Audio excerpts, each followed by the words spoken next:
President Trump taking aim at big tech. He talks about it every day. He said his administration was, quote, looking at taking antitrust action against Amazon, Google and Facebook. Steve Hilton's here. He's the host of The Next Revolution on the Fox News channel. Do you think this goes anywhere?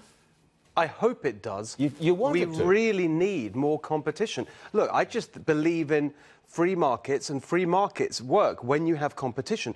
In a way, competition is an antitrust policy is the antidote to top-down regulation. If you've got competitive markets, you don't need so much top-down regulation. Now, the problem is in tech, there's a really crucial concept that we used to talk about when you learn about competition, which is predatory pricing. Yep. That's when a company prices its products lower than it costs to make them in order to squeeze competitors out.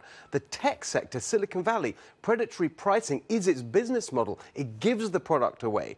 And that's how it gets these enormous market shares. So you've got to do something about that. And I think you can start by requiring Google, Facebook, all the rest of them to get rid of those companies that they've acquired as part of their growth. But what worries me in particular is not the economics of it.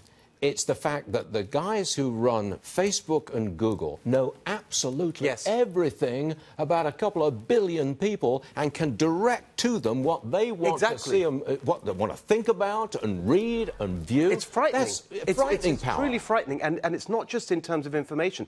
Exactly the same actually in Amazon. Even though a lot of us would say it's a great service, we use it, look what they're doing. When a company puts its products on Amazon, Amazon is getting the data about those products. And what does it do? It then goes into making its own products to compete, to squeeze everyone out. This is where it's going. Look, they all want to be a monopoly. That's fine. That's just business. It's our job to stop them. Yeah.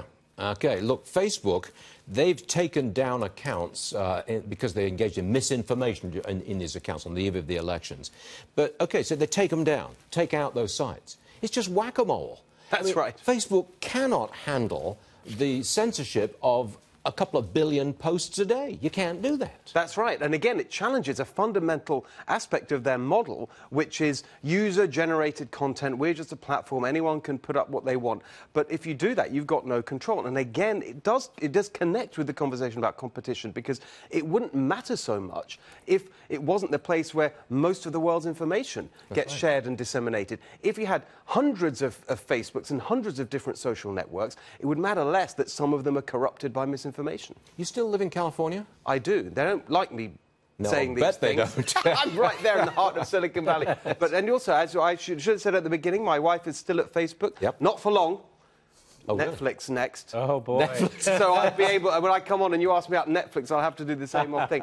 But you must be a little saddened at California, though, because it's the bluest of blue states. They're even going to reject a repeal of the gas tax. It's really interesting, but I think, at some point it's going to turn, because you look at the results of one-party rule. In my lifetime? In California. I think it will I'm a little older than you, so I don't know how long to go. But one day, California will reject the democratic terror. And they'll turn red one again. day. Mr. Hilton, you are all right. We'll see you again soon. Good to see you. Thank you, sir.